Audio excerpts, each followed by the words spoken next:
You wake up tired, not because your body needs rest, but because your mind never stopped running. Thoughts loop endlessly. What if, why did I, what will happen next? You analyze every decision, replay every conversation, and imagine every worst-case scenario. This is overthinking, and it's silently draining your energy, confidence, and ability to act. The truth is, overthinking doesn't protect you. It paralyzes you. It disguises fear as preparation and steals your present while promising control over the future. This book is your way out. Overthinking is Killing You is not about eliminating thoughts, it's about mastering them. It's about learning when to think, when to stop, and most importantly, when to act. Inside these pages, you'll discover practical, powerful strategies to quiet the noise in your mind, break free from analysis paralysis, and step into a life of clarity, confidence, and action. You don't need a perfect plan. You need a calm mind and the courage to move forward. Chapter 1: The Silent Trap. Understanding overthinking and its hidden damage. There's a battle happening inside your mind, and most people don't even realize they're losing it. It doesn't make noise. It doesn't leave bruises. It doesn't announce itself with flashing warning signs. Instead, it whispers. It loops. It questions. It pulls you into endless what-ifs and should-haves until your energy is drained and your confidence quietly fades away. This is overthinking, the silent trap. At first, it feels harmless, even helpful. You tell yourself, I'm just being careful, or I want to make the right decision. But slowly, something shifts. What starts as thoughtful reflection turns into mental quicksand. The more you think, the deeper you sink.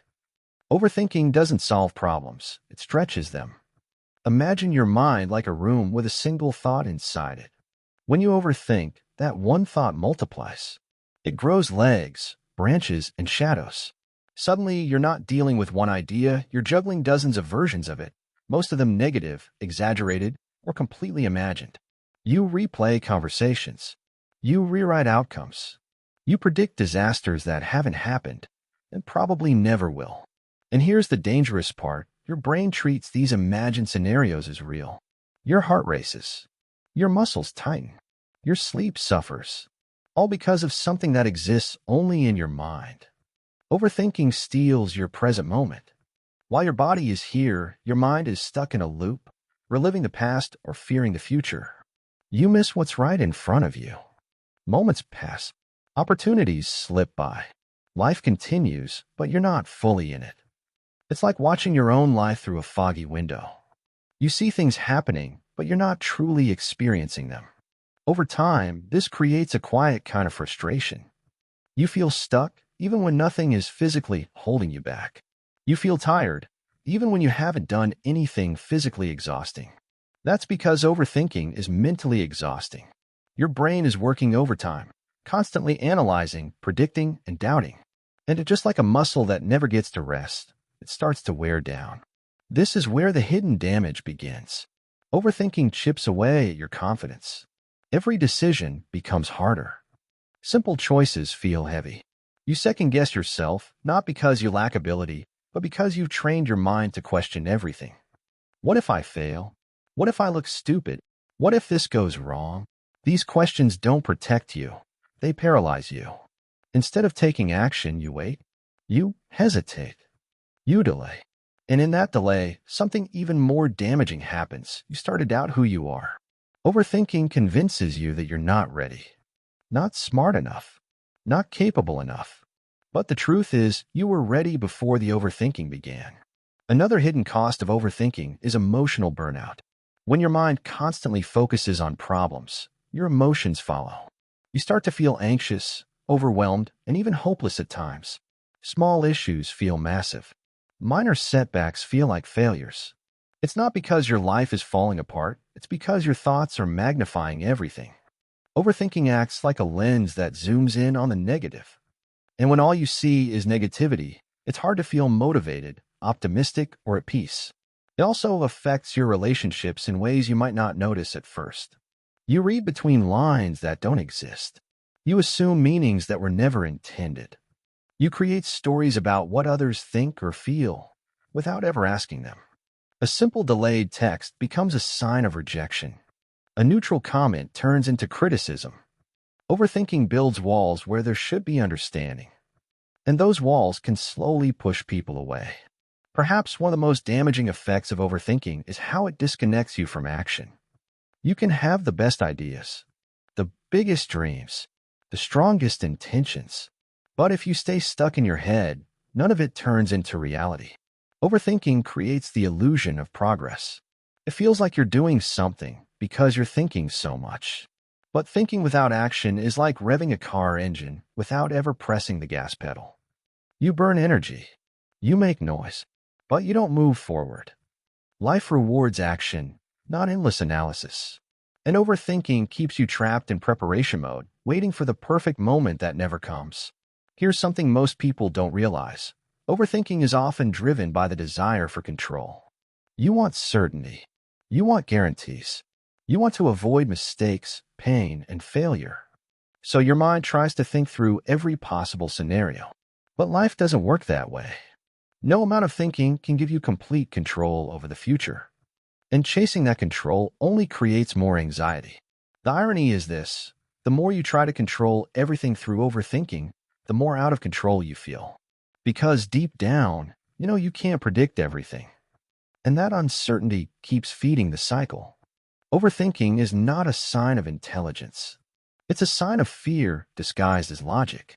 It convinces you that you're being smart, careful, and responsible, when in reality, it's holding you back from living fully. But here's the most important truth you need to understand. Overthinking is not who you are. It's a habit. And like any habit, it can be changed. Right now, your mind may feel like a crowded room filled with noise. Thoughts talking over each other. Questions without answers. Doubts without end. But it doesn't have to stay that way. There is a quieter space within you, a place where clarity exists, where decisions feel lighter, where action feels natural. This book is your path to that space. You're not here to eliminate thinking, you're here to take control of it. To turn your mind from a battlefield into a tool. To stop being trapped by your thoughts and start using them to move forward. Because your life is not meant to be lived inside your head. It's meant to be lived out there, in real moments, real actions, and real experiences. And the moment you begin to loosen the grip of overthinking, something powerful happens. You breathe easier. You decide faster. You live freer. The trap loses its power. And you take yours back. Chapter 2, The Silent Loop, Why Your Mind Won't Let Go. There's a moment you've probably experienced more times than you can count. You lie down at night, exhausted. Your body is ready for sleep, but your mind, wide awake. It replays a conversation from earlier. It jumps to something you need to do tomorrow. It drags up a mistake from years ago. It asks questions you can't answer. And no matter how much you want it to stop, it doesn't. Welcome to the silent loop. Overthinking isn't just thinking too much, it's getting stuck in a cycle your mind doesn't know how to exit. It's like pressing replay on the same mental track over and over again until it becomes exhausting background noise in your life. But here's what most people don't understand. Your mind isn't trying to hurt you. It's trying to protect you. The problem is, it's using the wrong strategy. Your brain is wired for survival, not peace. Thousands of years ago, humans survived by staying alert to danger. The brain constantly scanned for threats, analyzed risks, and prepared for worst-case scenarios. That instinct is still alive in you today. But your life isn't a jungle anymore. You're not running from predators. Yet your brain still acts like you are. So instead of physical threats, it looks for emotional ones. Rejection, failure, embarrassment, uncertainty. And once it finds something that might go wrong, it locks onto it. That's when the loop begins. Your mind starts asking, what if this doesn't work? What if they judge me? What if I regret this? And instead of answering the question once and moving on, your brain keeps digging. It searches for more possibilities, more angles, more outcomes. Not because it's helpful, but because it believes more thinking equals more safety. But the truth is, this loop doesn't create safety. It creates stress. The more you try to think your way out of uncertainty, the deeper you fall into it. And here's where it gets even more powerful. Overthinking feeds on unfinished emotions. Every time you avoid a decision, Every time you suppress how you really feel, every time you say, "I'll deal with it later," your mind doesn't forget. It keeps that open loop running in the background. Think of it like having dozens of tabs open in your browser. Each one takes up energy.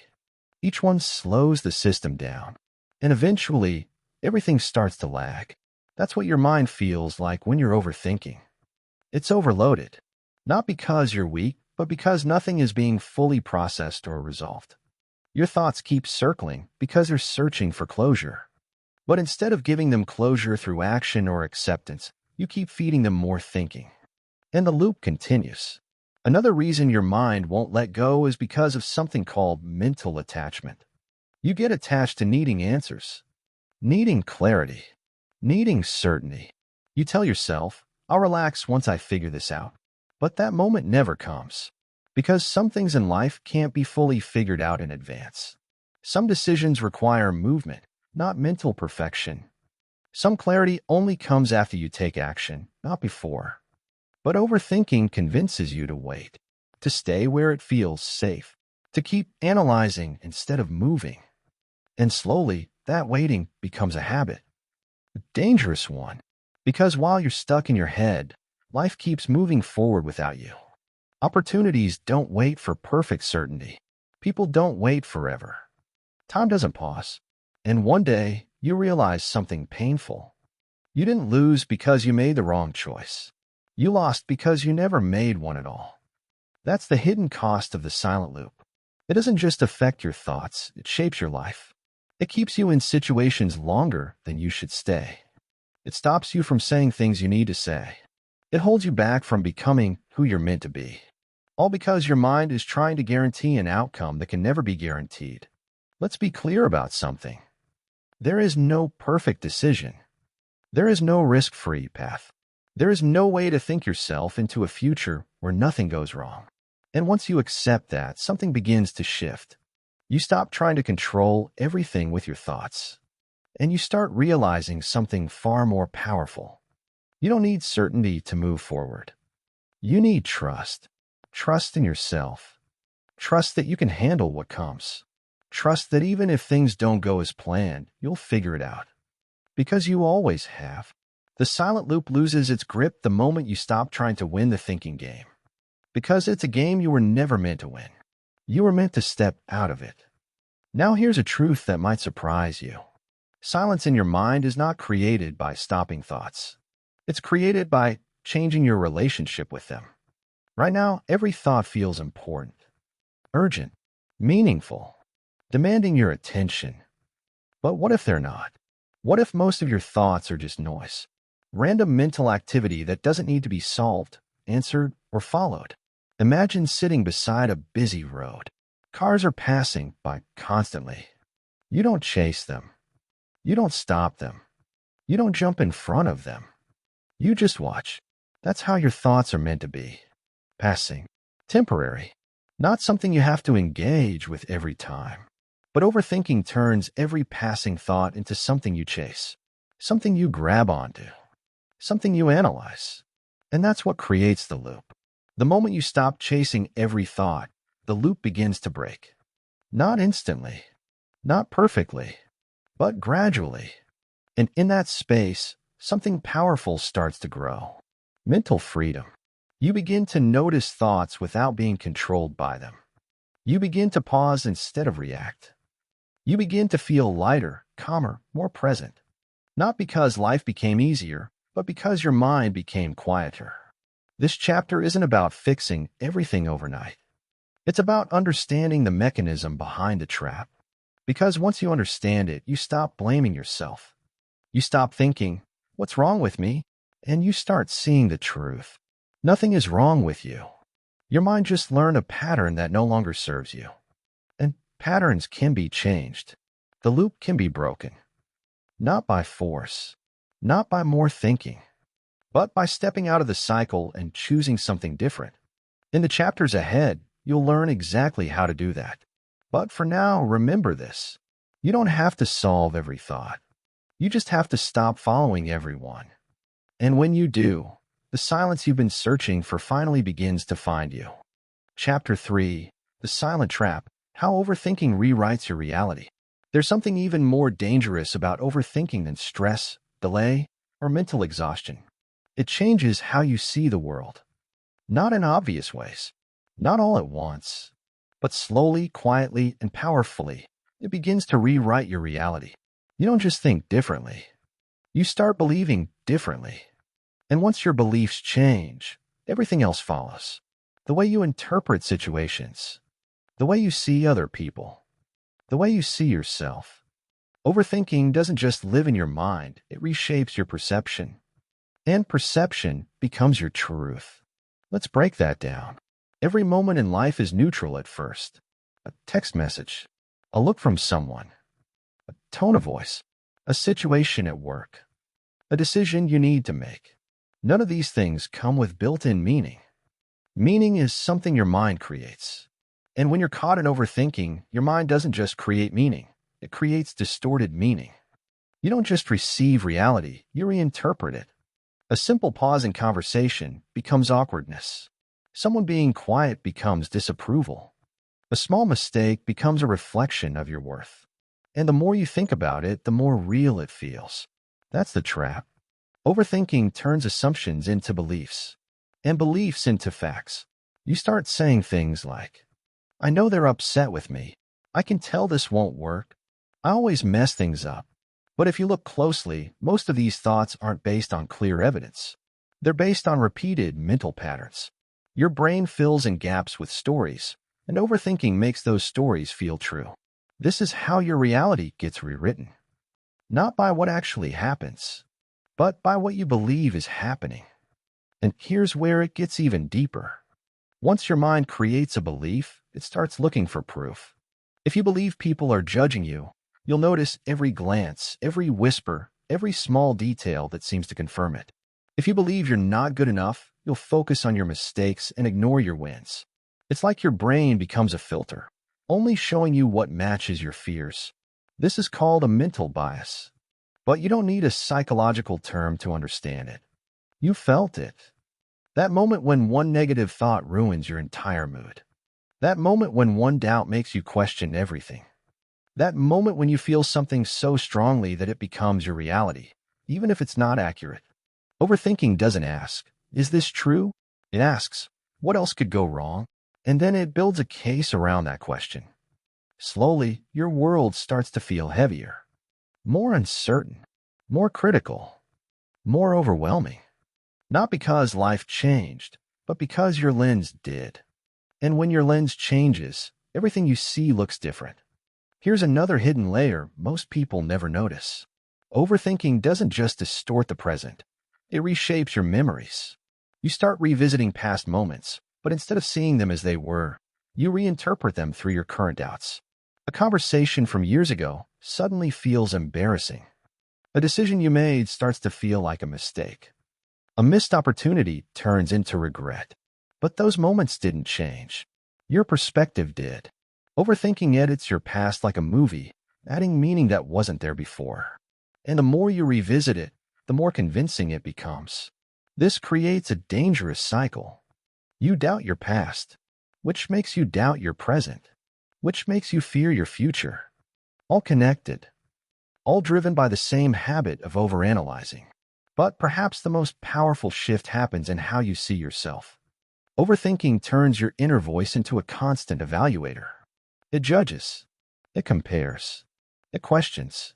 It doesn't just say, that didn't go well. It says, you're not good at this. It doesn't just say, that was a mistake. It says, this is who you are. And when you hear that voice often enough, you start to believe it. Not because it's true, but because it's familiar. Familiar thoughts feel real, even when they're not. This is how overthinking lowers your self-trust. You stop listening to your instincts. You stop making decisions freely. You start looking outside for validation. Because inside your mind, everything feels uncertain. But here's the truth that breaks this pattern. Your thoughts are not always accurate reflections of reality. They are interpretations. And interpretations can be wrong. This doesn't mean you ignore your thoughts. It means you stop blindly believing them. You begin to question them. Gently. curiously, without fear. What if this isn't as bad as it feels? What if I'm missing another perspective? What if this thought is just a habit, not a fact? These questions don't add more overthinking. They create awareness. And awareness is the first step to freedom. Because once you see the distortion, it loses its power. You start to notice the difference between what is and what your mind is adding. You see the gap between reality and interpretation. And in that gap, something incredible happens. You get your clarity back. You stop reacting to imagined meanings. You stop carrying emotional weight that isn't real. You stop letting thoughts define your experience. Instead, you return to what's actually in front of you. Simple, real, manageable. Life becomes lighter, not because everything is perfect, but because you're no longer adding layers of unnecessary meaning to it. Think about how much energy you've spent analyzing things that never actually happened. How many scenarios never came true? How many fears never became reality? How many assumptions were completely off? Now imagine what your life would feel like if you stopped giving those thoughts so much authority. If you saw them as passing ideas, not permanent truths. That's the shift. That's how you take your reality back. Overthinking may have shaped your perception, but it doesn't get to control it forever. You have the ability to see things clearly again, to separate fact from fear, to separate truth from mental noise. And when you do, something powerful begins to return. Your sense of control. Not control over everything that happens, but control over how you interpret it. And that changes everything. Because your life is not defined by every thought you have. It's defined by the ones you choose to believe. So choose carefully. Not every thought deserves your trust. Not every story deserves your attention. And not every fear deserves to become your reality. The moment you understand that, the trap begins to break. And for the first time, you start seeing your life, not through the lens of overthinking, but through clarity, truth, and quiet strength. Chapter 4, The Illusion of Control. Why thinking more doesn't solve more. There's a quiet promise your mind keeps making to you. Just think a little longer, and you'll figure it out. It sounds reasonable, responsible, even. After all, thinking is how we solve problems, right? But here's where the trap begins. Because there's a difference between clear thinking and endless thinking. One leads to action. The other leads to exhaustion.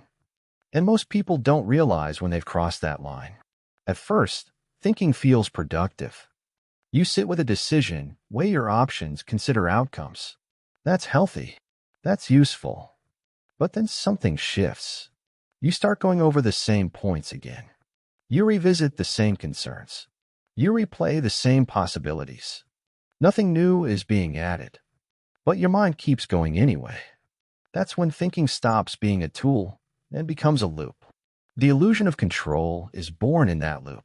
It convinces you that if you just keep thinking, you can control the outcome.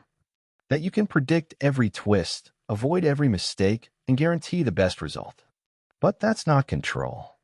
That's fear trying to disguise itself as preparation. Real control is limited. You can control your effort, your choices, your response, but you cannot control every outcome, every reaction, or every variable in life. And the more you try to control those uncontrollable parts through thinking, the more frustrated you become. Because no amount of thinking can solve what hasn't happened yet. Let's make this real. You have a decision to make. Maybe it's about a career move, a relationship, or a new opportunity. You start asking questions. What if it doesn't work out? What if I regret this? What if there's a better option I'm missing? So you think more. You research more. You analyze more. You wait. But here's the truth. You're not gaining clarity anymore. You're delaying commitment. Because every decision comes with uncertainty. And overthinking is your mind's way of trying to eliminate that uncertainty before you act. But that's impossible. Life doesn't offer guarantees. It offers direction. And direction only becomes clear when you move. The illusion of control keeps you stuck at the starting line, waiting for perfect certainty that never arrives. Meanwhile, time keeps moving. Opportunities don't stay open forever. And slowly, what you once called being careful turns into hesitation. Hesitation turns into inaction. and an action quietly shapes your life more than any wrong decision ever could. Here's something powerful to understand. You don't need to think through every outcome to make a good decision. You need enough clarity to take the next step. That's it. Not the entire path, just the next step. But overthinking makes that feel unsafe. It tells you, if you can't see the whole picture, don't move. And that belief keeps you frozen. But look at how life actually works. No one ever has the full picture. People start businesses without knowing exactly how it will turn out. They enter relationships without guarantees. They take risks without certainty. And yet, they move forward. Not because they have more answers, but because they've accepted the limits of control. That's the shift. When you stop trying to control everything, you start focusing on what actually matters. Instead of asking, what if everything goes wrong? You begin to ask, what can I do right now? That question changes everything. It brings you out of your head and into action. Because control doesn't live in endless thinking. It lives in intentional doing. Another hidden danger of the illusion of control is that it creates a false sense of progress. You feel busy, mentally active, engaged, but nothing in your external world is changing. You're stuck in preparation mode, planning, analyzing, imagining. It feels like movement, but it's not. It's like sitting in a rocking chair. There's motion, there's effort, but you're not going anywhere. And the longer you stay there, the harder it becomes to get up and actually move. Because overthinking drains your energy. It makes simple actions feel heavy. It makes decisions feel overwhelming. And eventually, you start avoiding even small steps because your mind has made everything feel so complicated. But life isn't as complicated as overthinking makes it seem. It's your thoughts that add layers. Layers of doubt. Layers of fear. Layers of what if. Strip those layers away, and most decisions become simpler than you think. Not easy, but clear. Clear enough to act. And that's all you need. Here's a truth that can free you. You will never feel 100% certain about most decisions. And that's okay. Certainty is not a requirement for action. Courage is. And courage doesn't mean you're not thinking. It means you've decided to move despite the thinking. You've decided that your life is too important to be lived inside endless analysis. You've accepted that mistakes are part of growth, not something to be avoided at all costs. Because trying to avoid every mistake often leads to the biggest one of all. Doing nothing. Think about that. The fear of making the wrong move can lead you to make no move at all. And in the long run, that costs you more. More time, more opportunities, more experiences. All lost, not because you weren't capable, but because you were waiting for a level of control that doesn't exist. The moment you let go of that illusion, something powerful happens. Decisions become lighter. Not because they're easy, but because you're no longer trying to carry the weight of predicting everything. You trust yourself more. Not because you have all the answers, but because you know you can handle whatever comes next. And that's real control. Not controlling outcomes, but trusting your ability to respond to them. This is where freedom begins. When you stop trying to think your way into a perfect future and start acting your way into a real one. Because your life isn't built by the thoughts you repeat. It's built by the steps you take. And no amount of thinking can replace that. So the next time your mind tells you to think a little more, pause. Ask yourself, am I gaining clarity or avoiding action? If the answer is the second one, you already know what to do.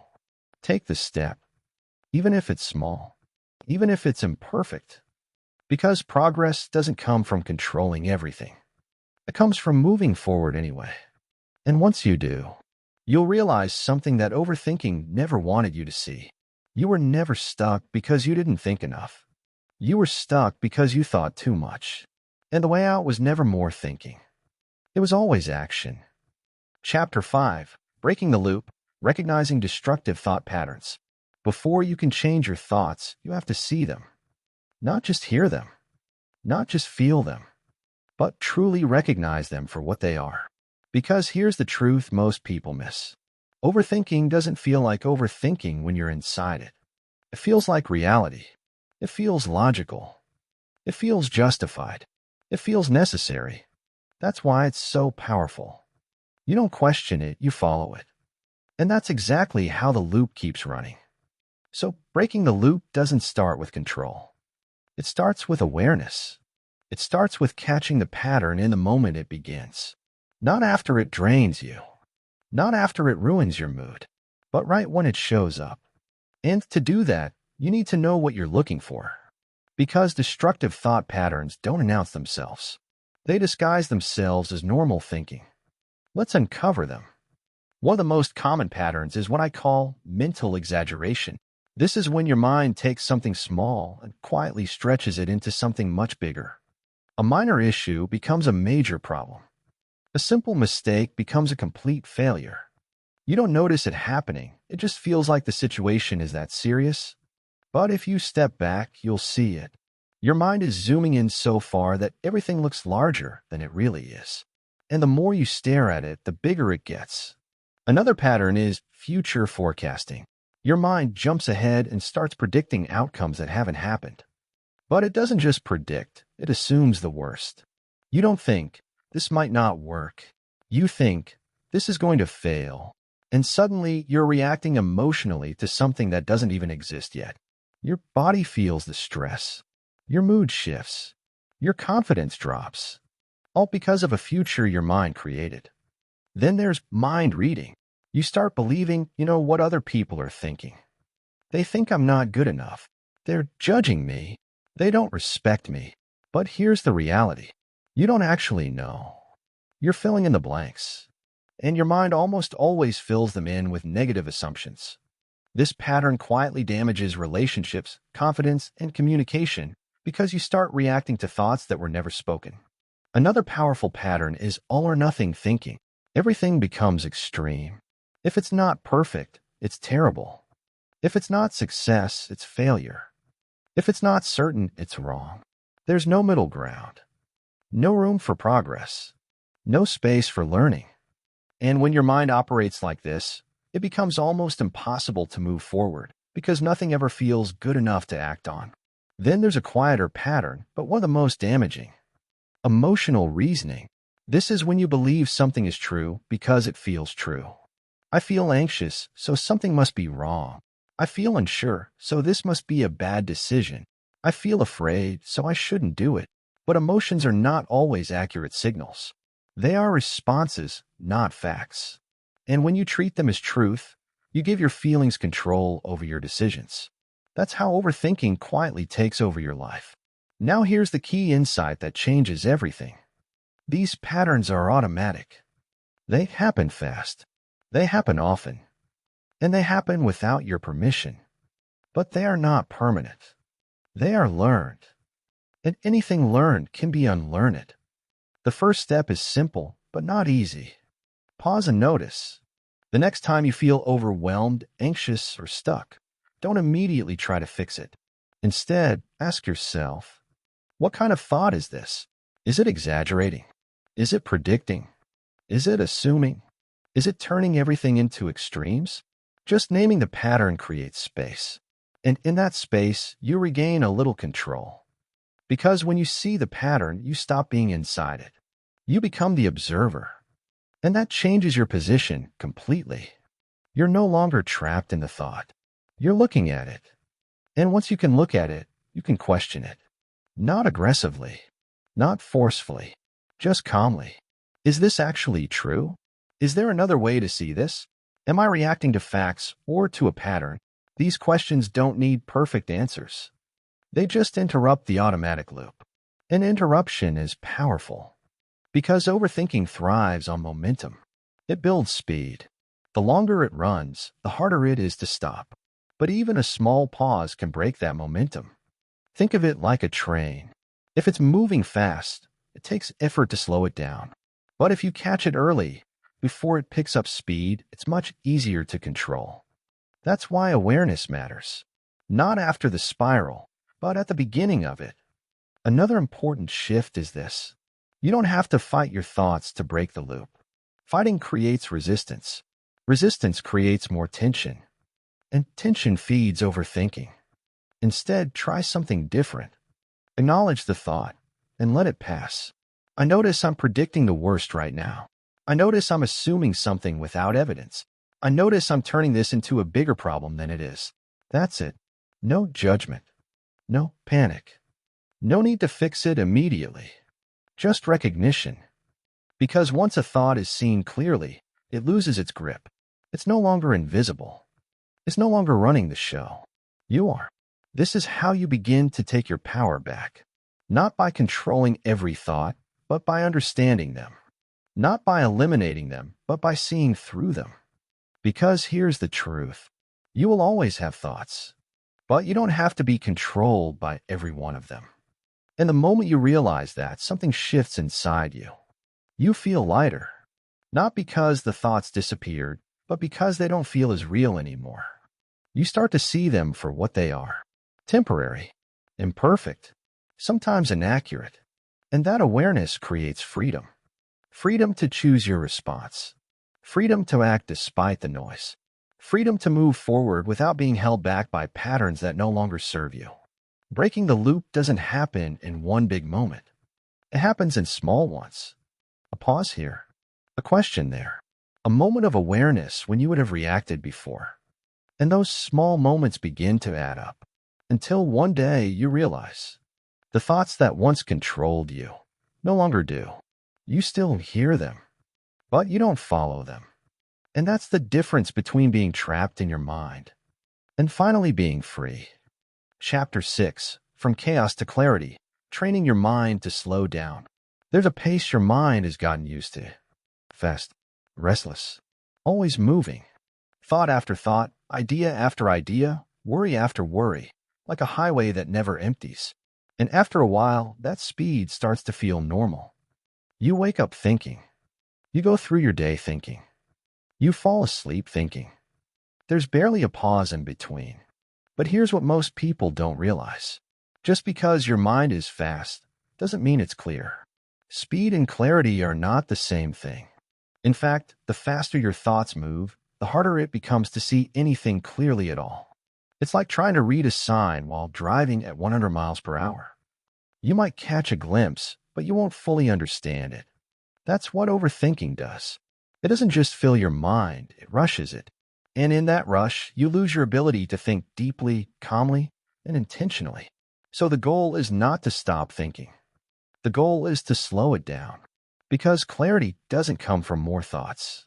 It comes from space between them. Right now, your mind might feel crowded, like too many voices talking at once.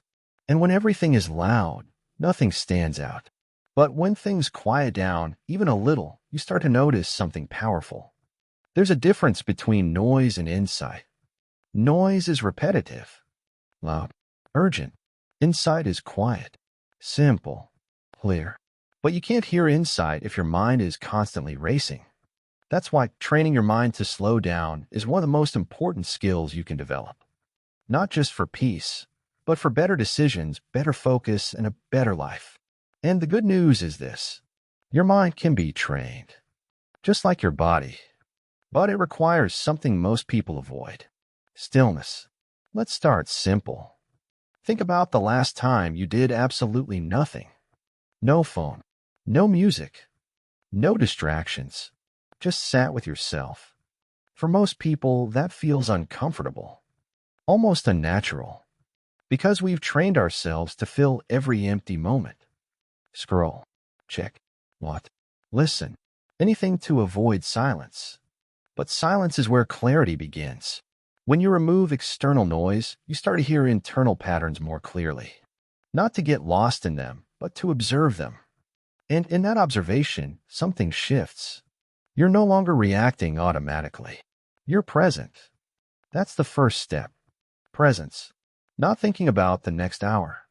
Not replaying the last conversation. Just being where you are. It sounds simple, but it's powerful. Because overthinking pulls you out of the present. And slowing down brings you back. One of the most effective ways to train this is through something incredibly basic. Your breath. Not in a complicated way. Not in a spiritual or abstract way.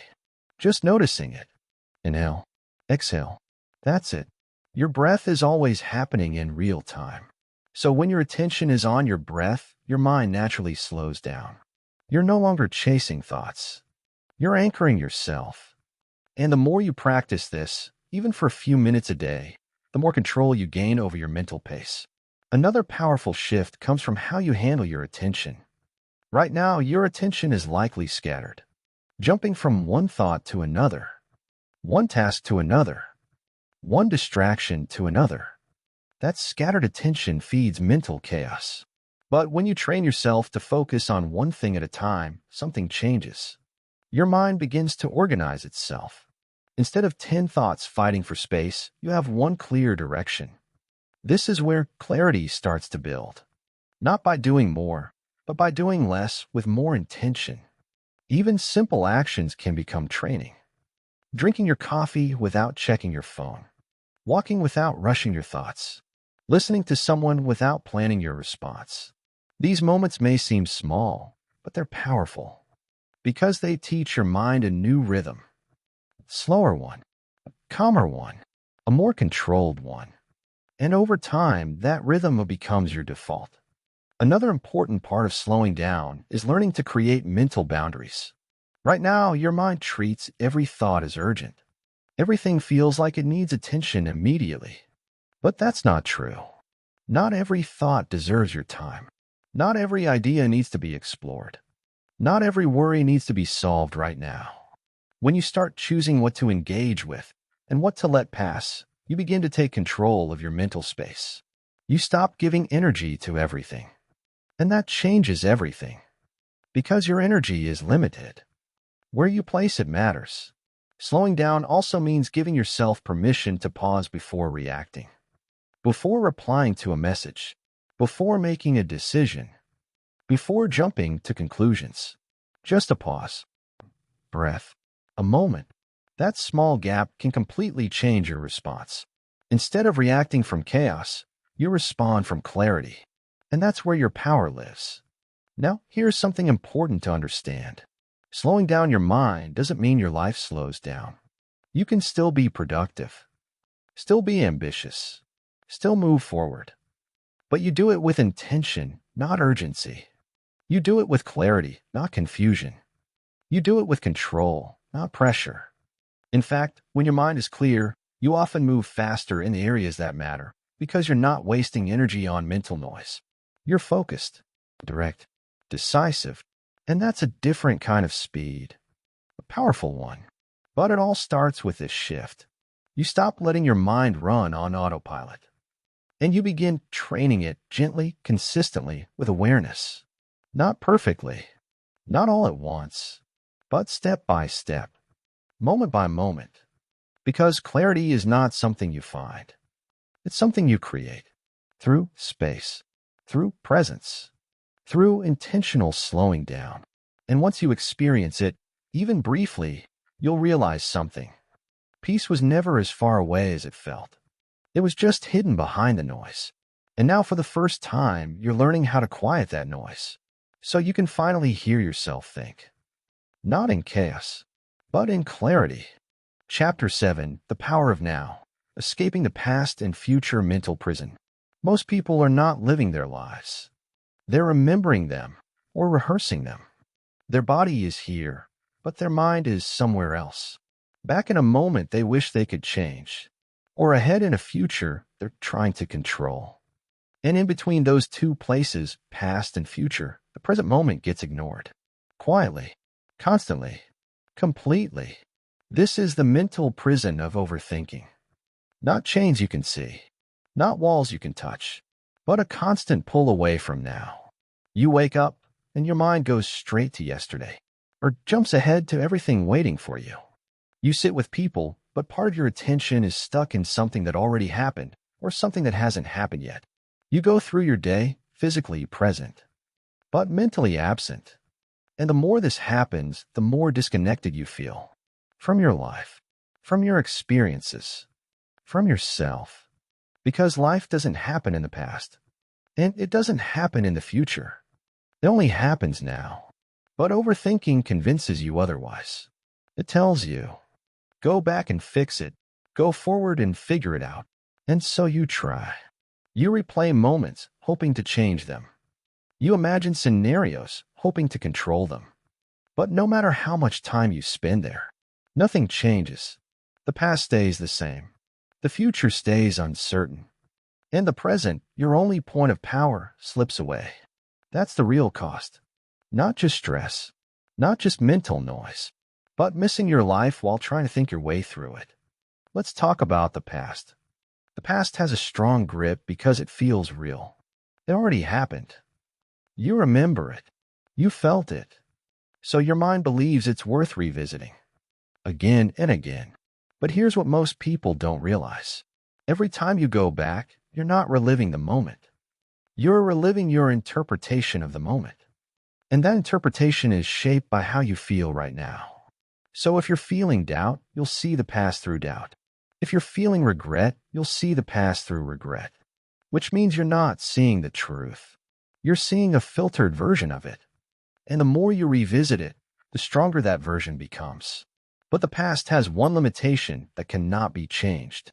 It's over. No amount of thinking can rewrite it. No amount of analysis can undo it. So the question becomes, how long are you willing to give your energy to something that no longer exists? Now let's look at the future. The future feels important because it hasn't happened yet. It feels like something you need to prepare for, plan for, figure out. And to some extent, that's true. But overthinking doesn't prepare you. It overwhelms you. Because instead of focusing on what you can do now, your mind tries to predict everything that might happen. And might is a dangerous place, because anything is possible there, good or bad. But your mind doesn't stay neutral. It leans toward fear. It imagines problems before they exist. It creates pressure before it's needed. And suddenly, you're stressed about things that haven't even begun.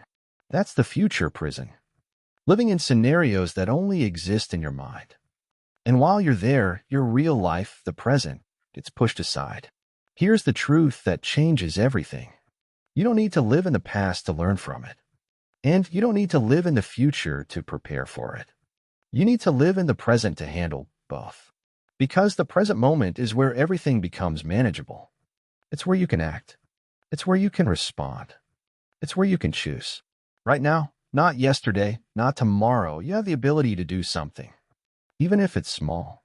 Even if it's simple. That's power. But overthinking pulls you away from that power.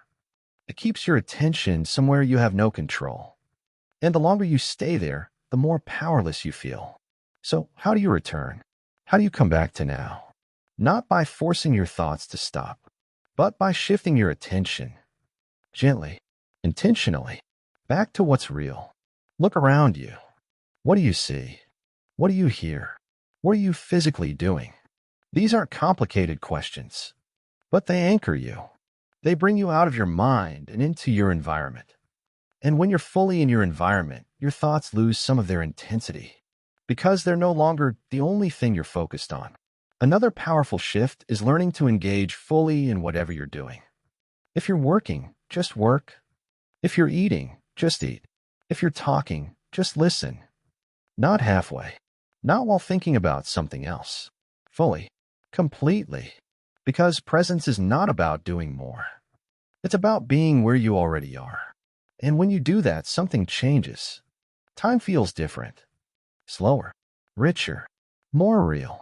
Moments become experiences, not just things you rush through. And life starts to feel alive again. This doesn't mean your mind will never wander. It will. That's natural. But the difference is you notice it sooner.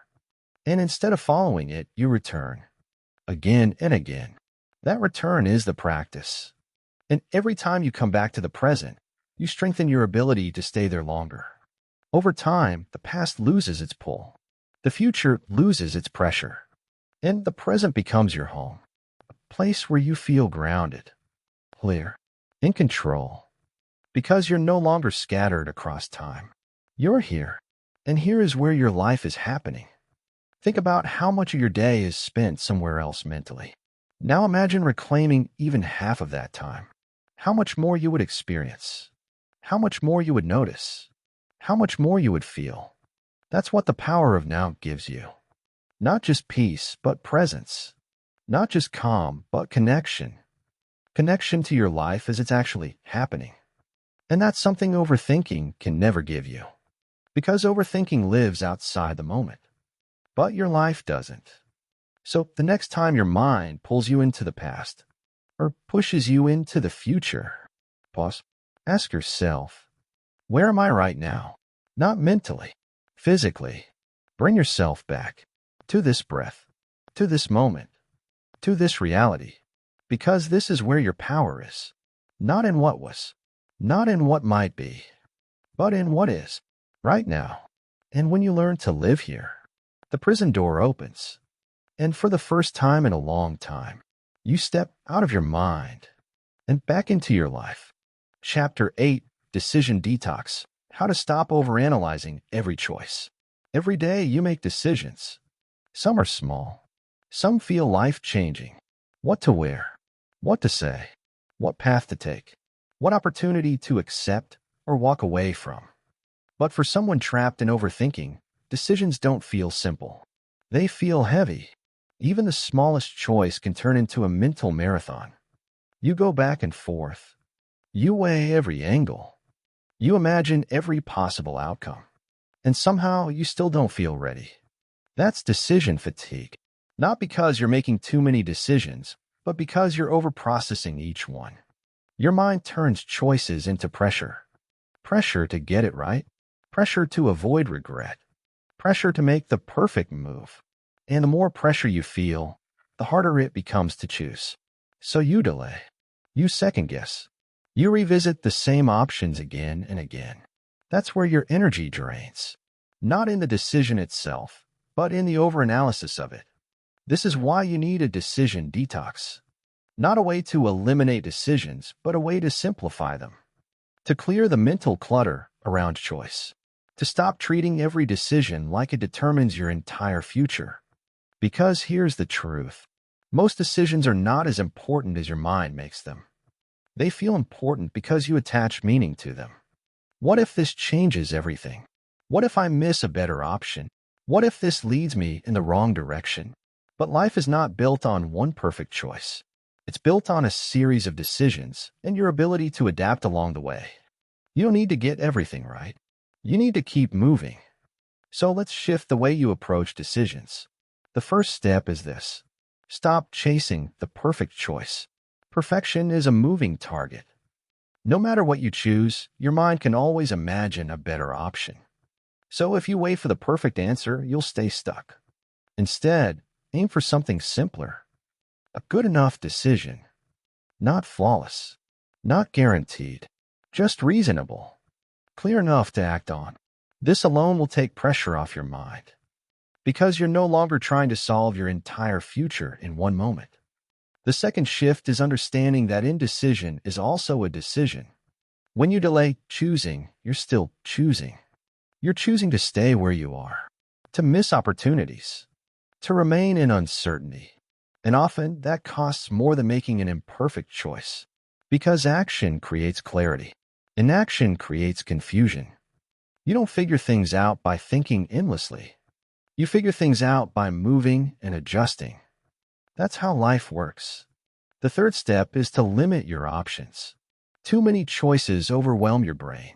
It creates comparison, doubt, and hesitation. So instead of exploring every possible path, narrow it down. 2 or 3 solid options. That's it. Give your mind less to juggle. Because clarity doesn't come from more choices. It comes from fewer, better ones. Another powerful tool is setting a decision deadline. Give yourself a clear time frame. Not endless time. Because when time is unlimited, overthinking expands to fill it. But when you know you have a limit, your mind becomes more focused, more direct, more decisive. Even something as simple as, I will decide by tonight, can break the cycle. Because it forces movement. And movement is what overthinking resists. Now here's something most people overlook. Not all decisions deserve the same level of attention. But overthinking treats them equally. You spend as much time choosing what to eat as you do planning your future. That's unnecessary. So start categorizing your decisions. Small, medium, big. Small decisions, make them quickly. Don't overthink what doesn't matter long term. Medium decisions, give them some thought, but not endless time. Big decisions, yes, take your time, but still set limits. This structure trains your mind to stop overvaluing every choice. And when everything isn't treated as critical, your stress naturally decreases. Another important shift is learning to trust your initial instinct. Your first reaction is often more honest than your overanalyzed one. But overthinking drowns it out. It makes you doubt what you already feel. So instead of ignoring that first sense, start paying attention to it. You don't have to blindly follow it, but don't dismiss it either. It's part of your internal guidance. And strengthening that trust reduces the need for endless analysis.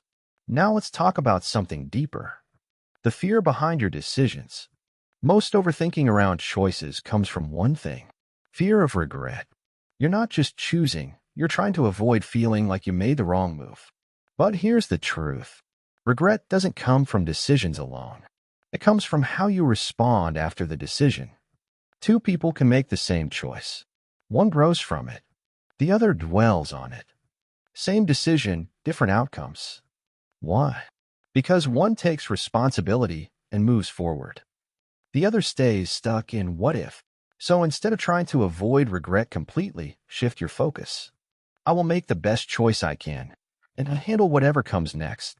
That mindset gives you freedom, because you're no longer trying to control everything.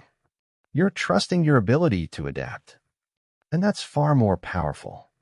Another part of decision detox is accepting this. Every path has trade-offs. No option is perfect. Every choice includes something you gain and something you leave behind. And once you accept that, you stop searching for a path without loss, because it doesn't exist.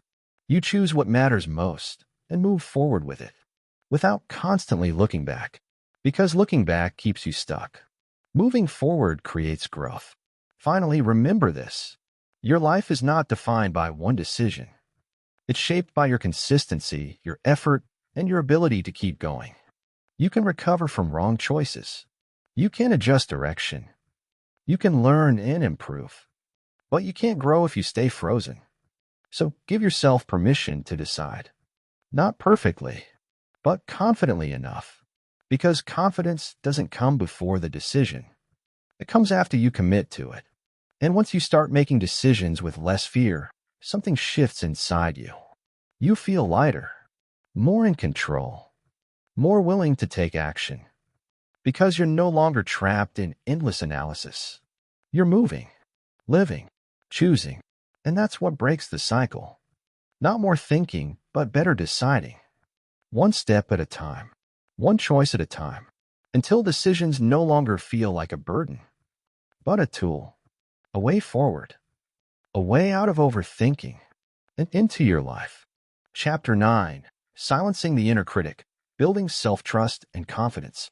There's a voice inside your head that sounds like you, but speaks to you in a way you would never speak to someone you care about. It points out your flaws. It questions your choices. It reminds you of your mistakes.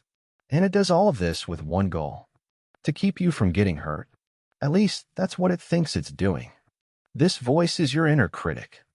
And for many people, it's not just present. It's loud, constant, persistent, convincing. It doesn't shout all the time.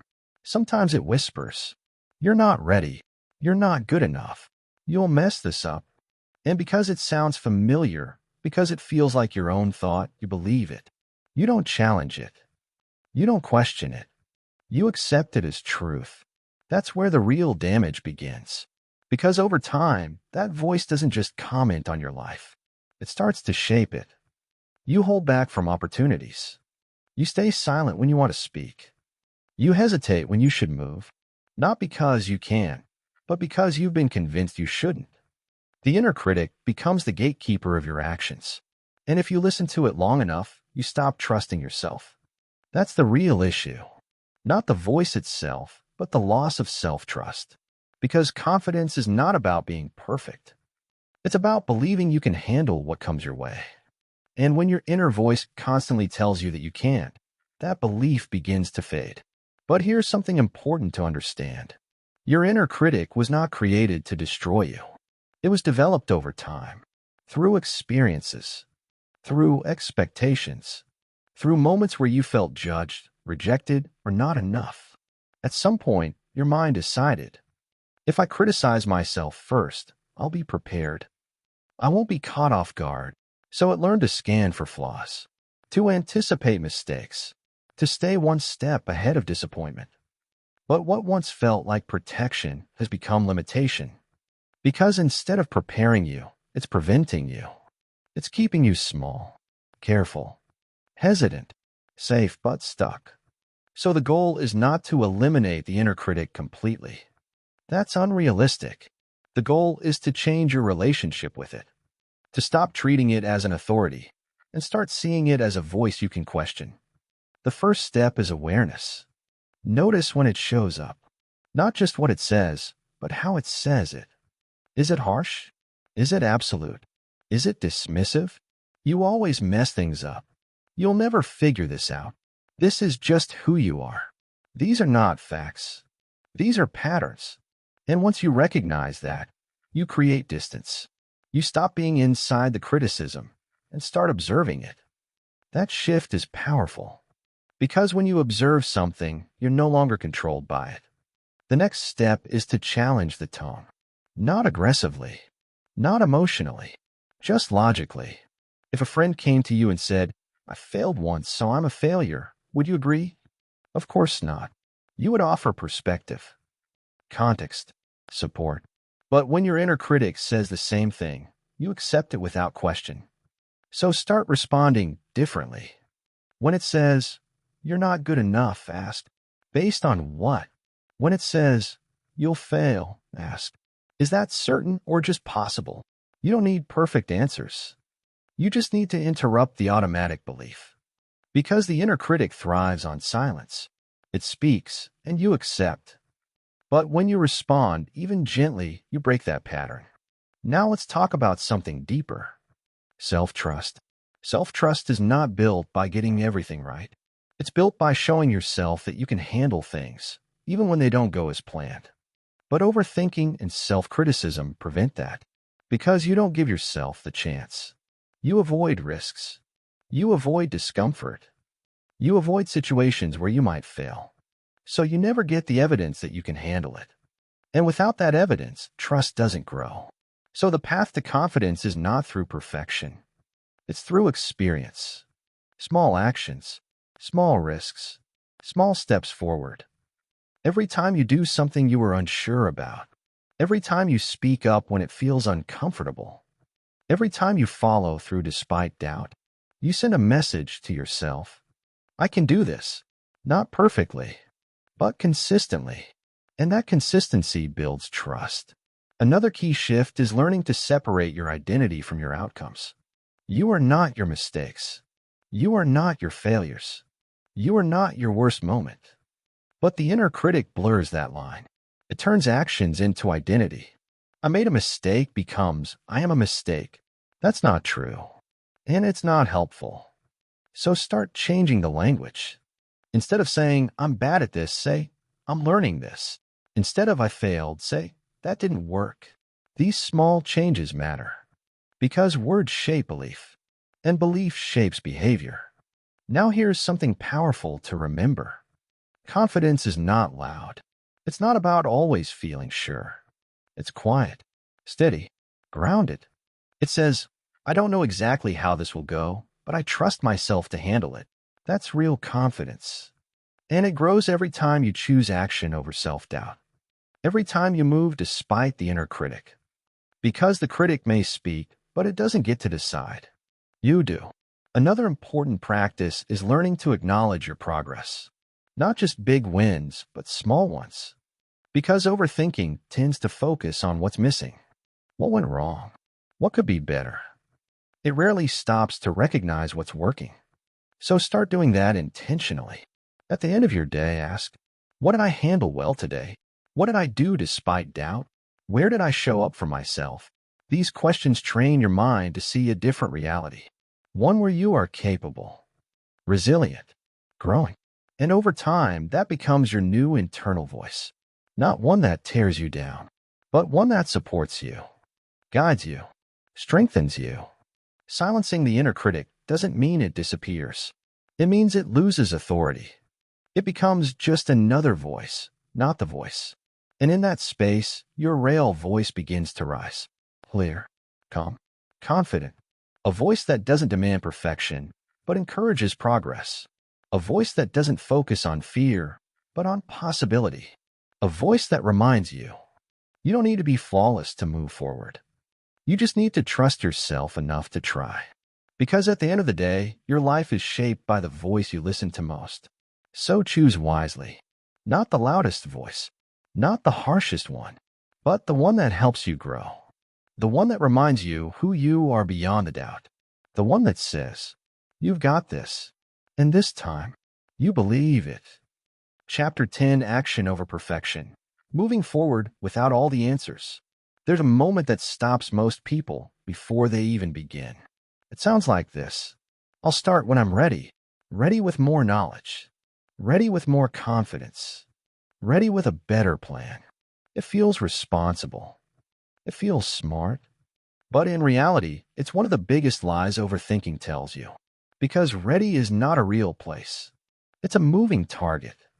The more you wait for it, the further it seems. And while you're waiting, life moves on. Opportunities pass. Ideas fade. Motivation weakens. Not because you lack potential, but because you're chasing perfection. Perfection says, do it right the first time. Make sure nothing goes wrong. Have everything figured out before you begin. But here's the truth. Perfection is not a standard. It's a delay strategy. It keeps you planning instead of doing. It convinces you that starting imperfectly is worse than not starting at all. But that's not true. In fact, the opposite is true. Nothing changes until you take action. You can think about something for weeks, months, even years. But until you move, your life stays the same. Action is what turns ideas into reality. It's what transforms thought into experience. And it's what breaks the grip of overthinking. Because overthinking cannot survive in motion. It needs stillness. It needs hesitation. It needs delay. The moment you act, even in a small way, you disrupt the cycle. You shift from what if to what now. And that shift is powerful. But let's address the real fear behind perfection. What if I mess it up? That question holds more people back than anything else. Because making a mistake feels uncomfortable. It feels like failure.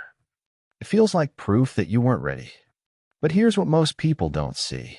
Mistakes are not the opposite of success. They are part of it. Every skill you admire, every person you look up to, every achievement you respect was built on imperfect action, trial, error, adjustment, not flawless execution, but consistent movement. The problem is you only see the final result. You don't see the failed attempts, the wrong turns, the moments of doubt. So you compare your beginning to someone else's outcome and feel behind. But you're not behind. You're just at the start. And the start is always messy, always uncertain, always imperfect. That's normal. The goal is not to eliminate that. The goal is to move through it. Another powerful shift is understanding this. Clarity comes from action, not before it. Most people believe they need clarity to act. But in reality, clarity is created by action. You don't figure everything out in your head. You figure it out by doing, by trying, by experiencing, by adjusting. Each step gives you feedback. What works? What doesn't? What needs to change? And that feedback sharpens your direction. But if you stay in your head, you never get that feedback. You stay stuck in theory. Endless possibilities with no real progress. So instead of asking, do I have all the answers? Ask, what's one step I can take right now? Not the whole plan, just the next step. That's all progress requires. And when you focus on one step, the pressure decreases. You're no longer trying to solve everything. You're simply moving forward. Now let's talk about momentum. Momentum is one of the most powerful forces in your life. Once you start moving, it becomes easier to keep going. But the hardest part is starting. Because overthinking makes the first step feel huge. overwhelming, important. But in reality, most first steps are small. Sending an email, making a call, starting a draft, taking 5 minutes to begin. Simple, but powerful. Because once you start, something shifts. Your mind stops resisting. Your energy changes. You go from thinking about doing to actually doing. And that builds momentum. Momentum builds confidence. And confidence makes the next step easier. That's how progress happens. Not in one big leap, but in small, consistent moves. Another important truth. You don't need motivation to take action. You need discipline. Motivation is temporary. It comes and goes. But discipline is a decision, a commitment to move even when you don't feel like it. Because if you wait to feel ready, inspired, or confident, you'll wait too long. Action creates those feelings, not the other way around. So you move first. Then the confidence follows. Then the clarity builds. Then the results come. In that order. Now here's something that will change how you see progress. You are allowed to change direction. Taking action doesn't lock you into one path forever. It gives you information. It shows you what works and what doesn't. And if something isn't right, you adjust. You pivot. You refine. You evolve. But none of that is possible if you don't start. Because you can't steer a parked car. You have to be in motion. So let go of the idea that you need to get it perfect the first time. Focus on getting it going. Because movement creates opportunity. Movement creates learning. Movement creates growth. And growth is what leads to success, not perfection. Finally, remember this. Your life is not waiting for you to be perfect. It's waiting for you to participate, to show up, to try, to take chances, to move forward, even when you don't have all the answers. Because no one ever does. Not at the beginning. Not even in the middle. But they move anyway. And that's what separates those who stay stuck from those who move forward. Not talent. Not intelligence. But action. So the next time your mind tells you to wait, to think more, to prepare more, to be more certain, pause and ask yourself, am I trying to make progress or avoid discomfort? Because growth always comes with discomfort. And avoiding it keeps you where you are. But stepping into it through action changes everything. You don't need perfect timing. You don't need perfect knowledge. You don't need perfect confidence. You just need to begin, right where you are, with what you have, one step at a time. Because the life you want is not built in your mind. It's built through your actions. And the moment you choose action over perfection is the moment everything starts to change. Chapter 11, Mental Boundaries, Protecting Your Mind from Unnecessary Noise. Your mind is always listening, even when you're not paying attention. Every conversation you hear, every post you scroll past, every opinion someone shares, it all enters your mental space. And over time, it builds up, quietly, without permission, without limits, until one day your mind feels crowded, not just with your own thoughts, but with everyone else's too. That's the hidden source of a lot of overthinking. Not just what you think, but everything you've absorbed. This is why mental boundaries matter. Because if you don't protect your mind, it becomes a storage room for noise. And noise creates confusion. Confusion leads to doubt. And doubt feeds overthinking. So if you want clarity, you don't just need better thoughts. You need fewer unnecessary ones. Let's start with something simple. Not everything deserves your attention. But in today's world, everything is competing for it. Notifications, news, social media, other people's opinions. All of it is designed to pull you in, to keep you thinking, to keep you reacting. And the more you consume, the less space your own thoughts have to breathe. That's why one of the most powerful things you can do is choose what you allow into your mind. Not passively, but intentionally. Ask yourself, is this adding clarity or adding noise? Because there's a difference between being informed and being overwhelmed. You don't need to know everything. You don't need to have an opinion on everything. You don't need to respond to everything. Sometimes protecting your peace means stepping back, logging off, turning it off, letting it go. That's not avoidance. That's awareness. Another major source of mental noise is other people's expectations. What they think you should do, how they think you should live, what they believe is right for you. And if you're not careful, those voices become louder than your own. You start making decisions based on approval. You start questioning your instincts. You start living a life that looks right from the outside, but feels wrong on the inside. That's what happens when you don't set mental boundaries. You lose your sense of direction because you're following too many maps. So here's a powerful shift. Not every opinion needs to be accepted. You can listen without absorbing. You can hear without agreeing. You can respect someone's perspective without letting it override your own. That's a boundary. And boundaries are not about pushing people away. They're about keeping yourself grounded. Another important boundary is with negative input. This doesn't just mean avoiding negativity completely. That's not realistic. It means being aware of how much you're allowing in. Constant exposure to criticism, fear, or pessimism affects your thinking. It shapes your mood.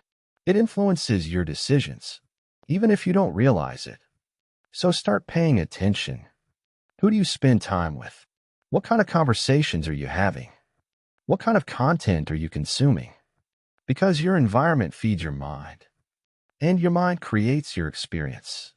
If your input is chaotic, your thoughts will be too. But when you choose better input, your thinking begins to shift. Calmer, clearer, more focused. Now let's talk about something deeper. Your internal boundaries. Not just what comes from outside, but how you treat yourself inside your own mind. Because mental noise doesn't always come from the world. Sometimes it comes from how you speak to yourself. Constant pressure. Constant expectations. Constant, I should be doing more. That's noise too. And if you don't set boundaries with yourself, you become your own source of overwhelm. So learn to recognize when you're pushing too hard, when your mind is overloaded, when your thoughts are spiraling. And instead of forcing yourself to keep going, give yourself space. Break. A pause. A moment to reset. That's not weakness. That's self-respect. Another powerful boundary is learning to say no. Not just out loud, but mentally. No to things that drain you. No to conversations that pull you down. No to commitments that don't align with your priorities. Because every yes you give comes with a cost. Time, energy, attention. And if you say yes to everything, you'll have nothing left for what truly matters. So be selective.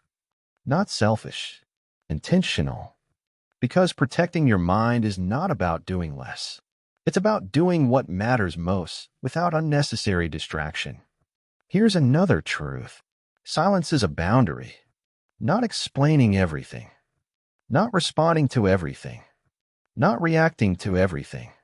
Sometimes the most powerful response is no response at all. Because not every situation deserves your energy. And overthinking often comes from trying to process things that don't need your attention in the first place. So step back. Ask yourself, is this worth my mental space? If the answer is no, let it go. You don't have to carry everything. You don't have to solve everything. You don't have to engage with everything. That realization alone can bring incredible relief. Now imagine what your mind would feel like if it wasn't constantly filled with unnecessary noise. If your thoughts had room to breathe. If your attention wasn't pulled in every direction. That's what mental boundaries create. Space. And in that space, something powerful happens. You begin to hear your own voice again. Not the loudest voice. Not the most critical one. But the most honest one. The one that knows what you need. The one that knows what matters. And when you can hear that voice clearly, decisions become easier. Stress becomes lighter. And overthinking loses its fuel. Because overthinking thrives on clutter. But clarity thrives on space. So protect your space. Guard your attention. Choose what you allow in and what you let go. Because your mind is not meant to carry everything. It's meant to support you, guide you, help you move forward. And when you create strong mental boundaries, you give it the chance to do exactly that. not in chaos, but in calm, not in noise, but in clarity. And that's where your peace begins. Chapter 12, Letting Go, Releasing Control, and Embracing Uncertainty. There's a tension you carry that you may not even notice anymore. A constant need to figure things out, to predict what's coming, to make sure everything goes the way you expect. It feels responsible. It feels like you're staying on top of your life. But underneath that effort, there's something deeper, a fear of not being in control. And that fear quietly drives overthinking. Because when you don't feel in control, your mind tries to compensate. It analyzes more, plans more, replays more. It searches for answers that will make you feel certain again. But certainty is limited. And the more you chase it, the more exhausted you become. This is where letting go begins. Not giving up, not becoming careless, but releasing the need to control what cannot be controlled. And that starts with understanding a simple truth. Uncertainty is not the enemy. It's a natural part of life. Every meaningful experience comes with it. Starting something new, trusting someone, taking a risk, making a change. None of these come with guarantees. And yet, they are the very things that create growth. But overthinking tells you something different. It says, don't move until you're sure. And so you wait. You try to gather more information. You try to feel more confident. You try to eliminate every possible risk. But no matter how much you think, something always remains unknown. That's the nature of life. And the longer you resist that truth, the more stuck you feel. Because you're trying to control something that isn't meant to be controlled. Letting go doesn't mean you stop caring. It means you stop forcing. You stop trying to predict every outcome. You stop trying to guarantee a perfect path. And instead, you shift your focus to something more powerful. Your ability to respond. Because while you can't control everything that happens, you can control how you show up, how you think, how you act, how you move forward. That's where your real power is. But you can't access that power if you're constantly trying to control the future. You can only access it in the present. Letting go also means releasing the need to have all the answers right now.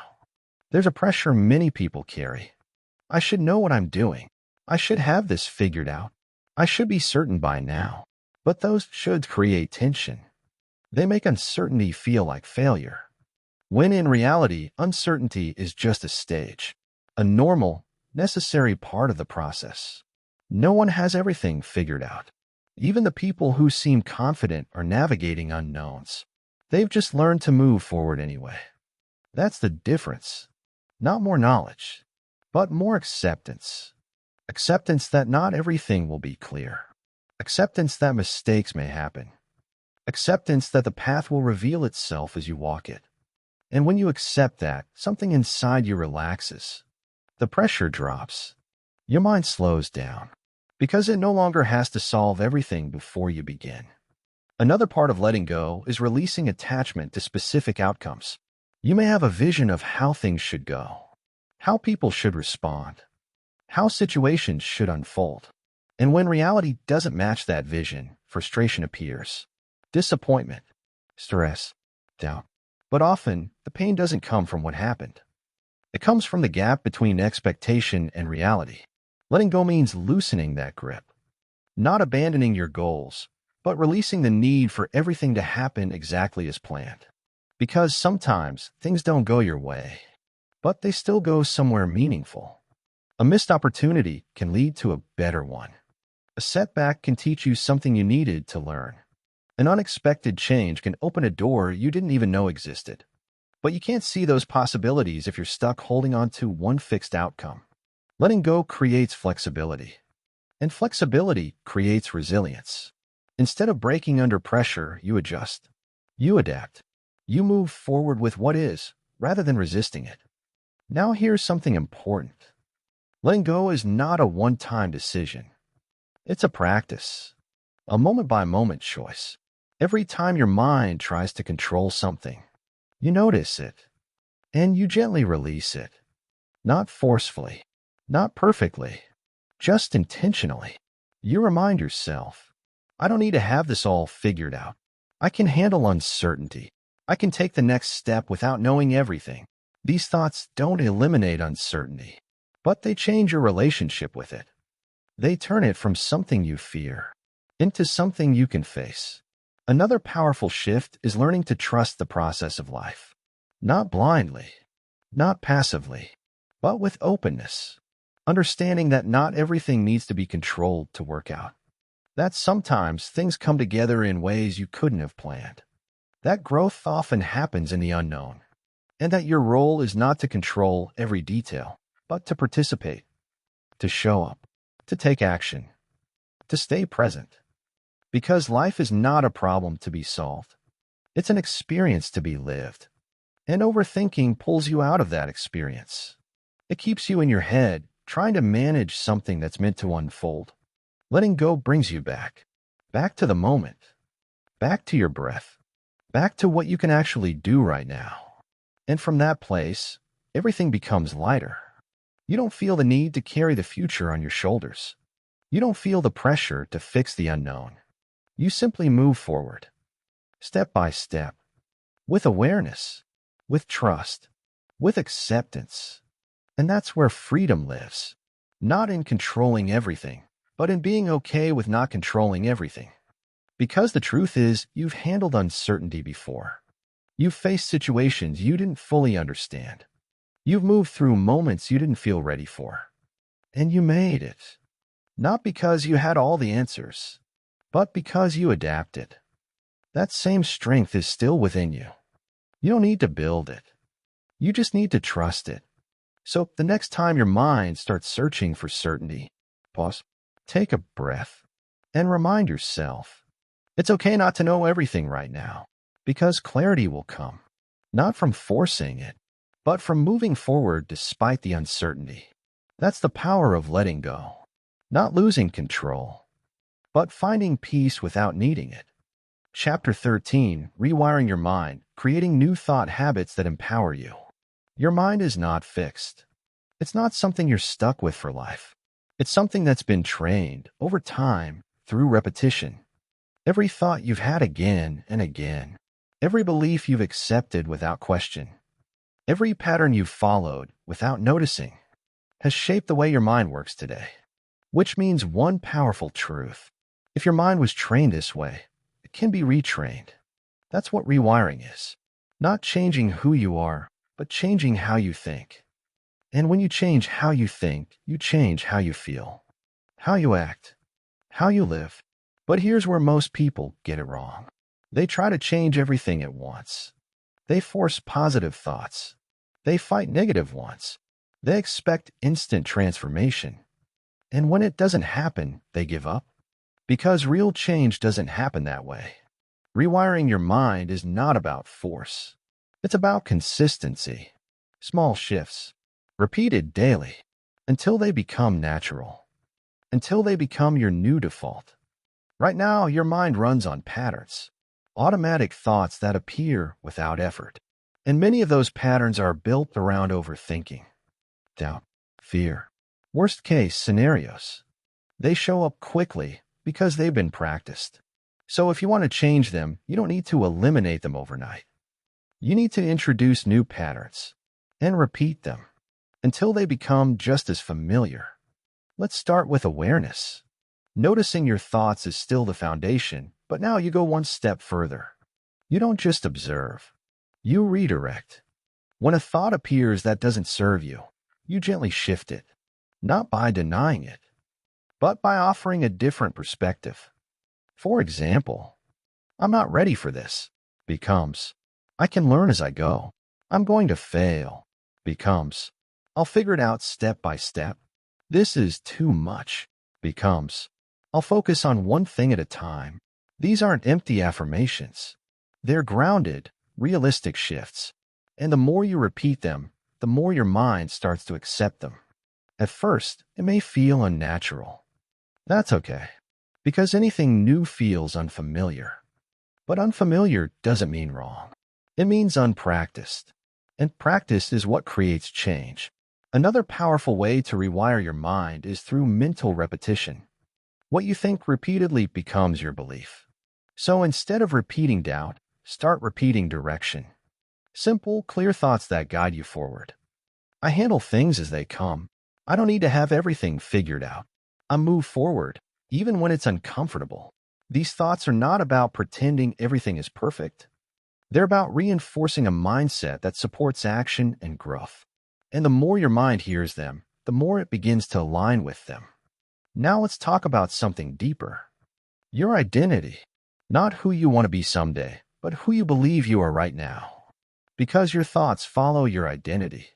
If you see yourself as someone who overthinks, doubts, and hesitates, your thoughts will match that. But if you begin to see yourself as someone who is learning, growing, and taking action, your thoughts begin to shift. So instead of saying, I'm an overthinker, try, I'm becoming someone who takes action. That small change matters. Because identity shapes behavior, and behavior reinforces identity. It's a cycle. And when you shift one part of it, the rest begins to follow. Another key part of rewiring your mind is environment. Your thoughts don't exist in isolation. They're influenced by what you see, hear, and experience daily. So if you're constantly surrounded by negativity, stress, or distraction, your mind will reflect that. But when you change your environment, even slightly, you change your input. And that changes your thinking. This doesn't mean you need to completely change your life. It can be simple. Listening to something that inspires you instead of something that drains you. Spending time with people who support growth instead of those who reinforce doubt. Creating small pockets of calm in your day. These changes may seem small, but they compound. And over time, they reshape your mental landscape. Now, here's something important to understand. Rewiring your mind takes patience. There will be days when old patterns show up strongly. Moments when you fall back into overthinking. That doesn't mean you've failed. It means you're human. The goal is not perfection. The goal is progress. Each time you notice a thought and shift it, you're strengthening a new pathway. Even if it's just once a day. Even if it feels small. It counts. Because change doesn't happen in one big moment. It happens in repeated small ones. Another powerful practice is visualization. Not imagining perfect outcomes, but seeing yourself respond differently. Handling situations with calm. Making decisions with clarity. Taking action despite doubt. When you visualize this consistently, your mind begins to treat it as familiar. And when something feels familiar, it feels possible. That's how confidence grows. Not from waiting, but from rehearsing new patterns mentally and reinforcing them through action. Now let's bring it all together. Rewiring your mind is about creating a new relationship with your thoughts. One where you are not controlled by them, but guided by them. One where your thinking supports your life instead of holding it back. And this doesn't require hours of effort. It requires intention. Daily. Consistent. Even when you don't feel like it. Because the thoughts you repeat today shape the mindset you carry tomorrow. And that mindset shapes your future. So choose your thoughts carefully. Not perfectly, but consciously. Because every time you shift a thought, you're doing more than just thinking differently. You're becoming different. Stronger. Clearer. More in control. And over time, something incredible happens.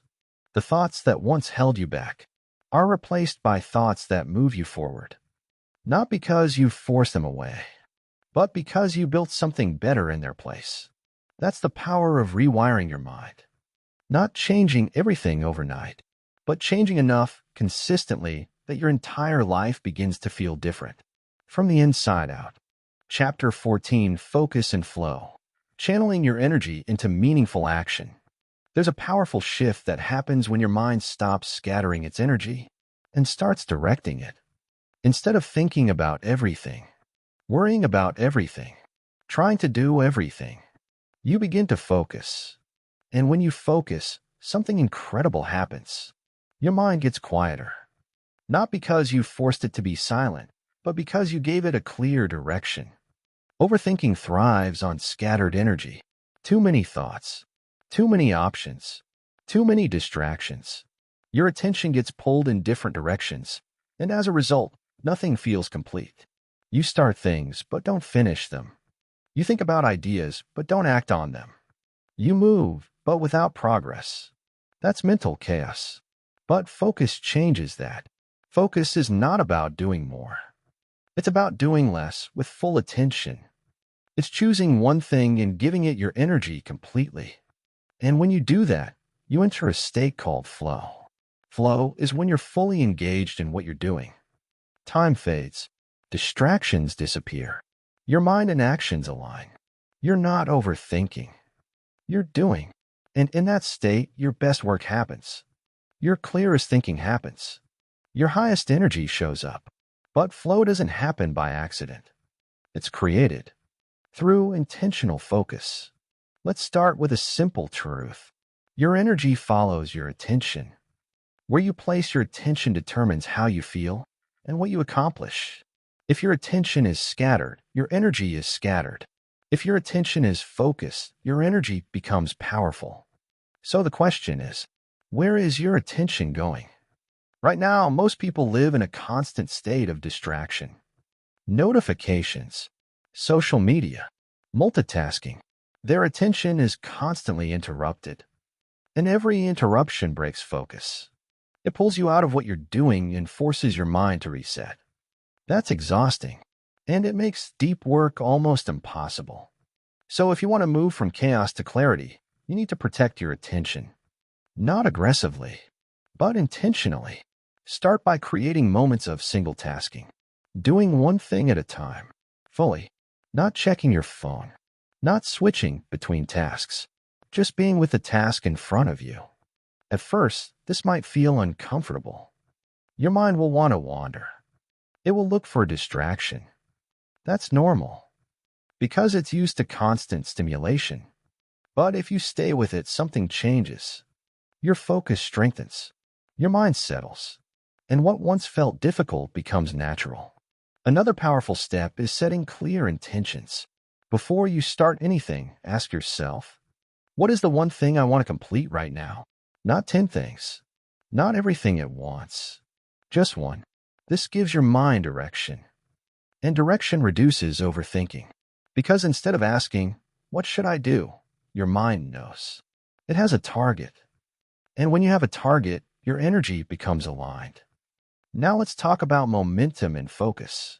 Just like action creates momentum, so does attention. The longer you stay focused on something, the deeper you go. At first, your mind might feel restless. But if you stay with the task, you begin to enter a rhythm. And that rhythm leads to flow. But here's the key. You have to give yourself enough time. Flow doesn't happen in 2 minutes. It builds. So instead of constantly switching tasks, give yourself uninterrupted time. Even 20 to 30 minutes of focused effort can make a huge difference. Because during that time, your mind stops jumping and starts diving. And that's where real progress happens. Now here's something most people overlook. Not all action is meaningful. You can be busy all day and still feel unfulfilled. Because you're doing things that don't truly matter. That's why focus must be paired with meaning. What you're doing matters as much as how you're doing it. So ask yourself, is this aligned with what I actually want? Because when your actions have meaning, your focus becomes stronger. You're not just working, you're moving towards something that matters to you. And that creates energy, natural motivation, not forced, not temporary, but real. Another important shift is learning to remove friction. Anything that makes it harder to focus, reduce it. Clutter, noise, distractions. Create an environment that supports clarity, a space where your mind doesn't have to fight for attention. Because when your environment is calm, your thinking becomes calmer too.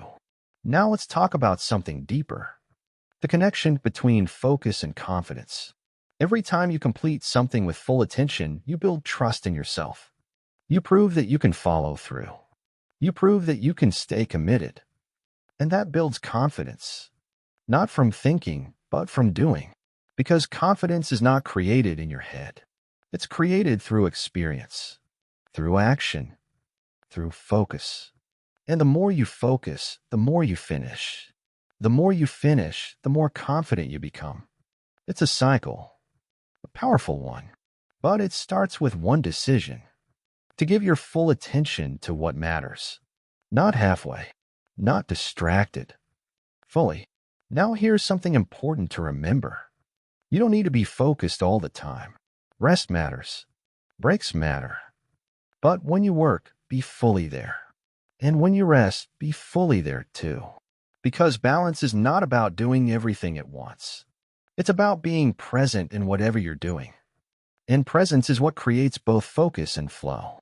Finally, understand this. Your energy is your most valuable resource. And overthinking wastes it. It spreads it thin. It drains it. It keeps it stuck in your head. But focus redirects that energy.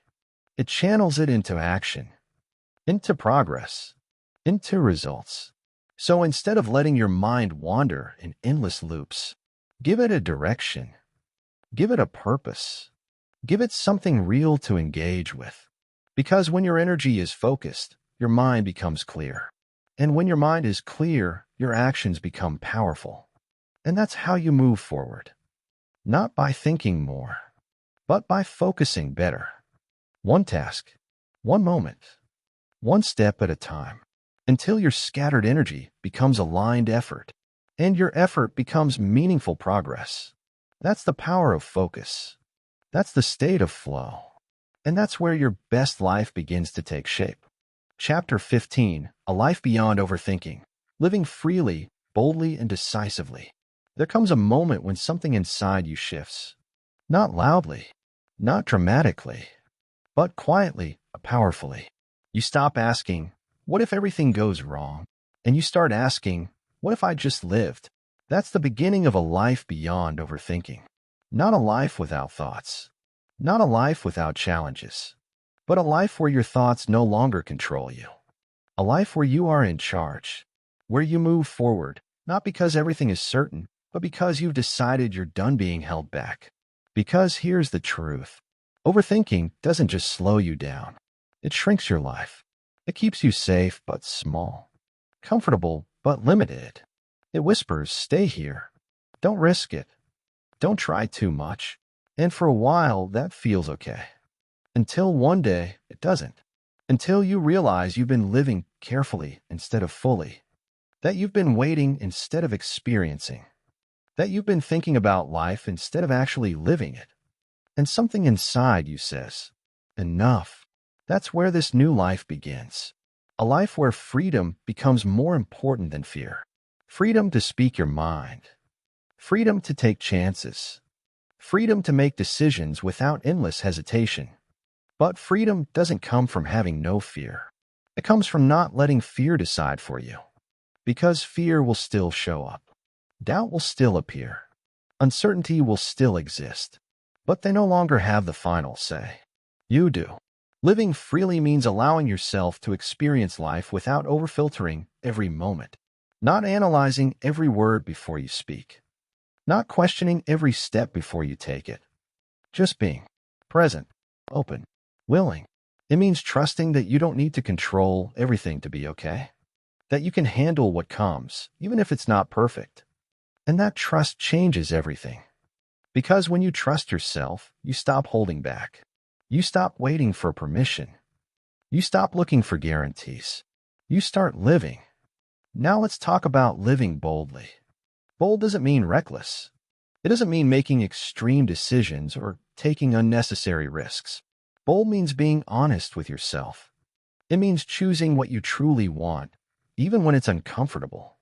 It means stepping into opportunities instead of overanalyzing them away. It means saying yes to growth and no to fear. Because boldness is not about the size of your actions. It's about the courage behind them. Speaking up when it matters. Taking a step when you feel unsure. Choosing your path instead of following what feels safe. These moments may seem small, but they define your life. Because every bold choice expands your world. Every time you act despite doubt, you break a piece of the old pattern. And over time, those pieces don't come back together. They stay broken. That's how transformation happens. Not in one big leap, but in repeated acts of courage. Now let's talk about living decisively. Decisiveness is a skill. And like any skill, it gets stronger with use. At first, making decisions without overthinking may feel uncomfortable. Your mind may still want to pause, analyze, and delay. But the more you choose to decide and move forward, the easier it becomes. Because you begin to trust your choices. Not because they're always perfect, but because you've seen that you can handle the outcome. That's the difference. Decisive people are not always right. They are just willing to move. And movement creates progress. Indecision creates stagnation. So if you want a life beyond overthinking, you must choose movement. Again and again. Even when it feels uncertain. Even when it feels imperfect. Because life rewards those who participate, not those who wait. Another powerful part of this new life is learning to let go of constant self-monitoring. Overthinking often keeps you watching yourself. How am I coming across? Did I say that right? What are they thinking about me? It turns your attention inward in a critical way. But living freely means shifting your focus outward, into the moment, into the experience, into the connection. You stop performing and start engaging. And that's where real confidence shows up. Not in perfection, but in presence. You're no longer trying to get everything right. You're simply being real. And that's enough. Now imagine your life without the constant weight of overthinking. Imagine making a decision and feeling peace instead of doubt. Imagine taking action without needing endless reassurance. Imagine waking up and feeling excited, not overwhelmed by your thoughts. That life is not out of reach.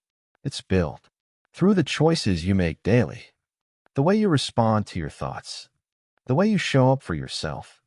Because a life beyond overthinking is not about changing everything overnight. It's about continuing what you've started, choosing clarity over chaos, action over hesitation, trust over fear, one moment at a time. And as you do, something incredible happens. You begin to feel free. Not because life is perfect, but because your mind is no longer a prison. You begin to feel bold. Not because you have no fear, but because you act anyway. You begin to feel decisive. Not because you know everything, but because you trust yourself enough to move. And that's the life you were meant to live. Not trapped in your head, but fully present in your reality. Not controlled by every thought, but guided by what truly matters. So as you move forward, remember this. You don't need to go back to who you were. You don't need to fall into old patterns. You don't need to live a life of hesitation. You've seen what's possible. You felt the shift. Now it's your choice to continue it. To live with intention. To act with courage. To think, but not overthink. Because your life is waiting. Not for you to be perfect, but for you to be present. Not for you to be certain, but for you to be willing. And the moment you choose that, you step into a life beyond overthinking. A life that is yours, fully, finally, freely. Conclusion. Overthinking may have felt like a part of who you are, but it was never your true nature. It was a habit, a pattern, a learned response. And like all habits, it can be changed. You now understand that clarity doesn't come from thinking more. It comes from thinking better and acting sooner. Every moment you choose action over hesitation, presence over worry, and trust over fear, you take back control of your life. Your mind is no longer your enemy. It is your tool. The noise will not disappear overnight, but you are no longer powerless against it. With awareness, discipline, and courage, you can create space in your mind. And in that space, you will find peace, confidence, and direction. The journey doesn't end here. It begins the moment you stop overthinking and start living.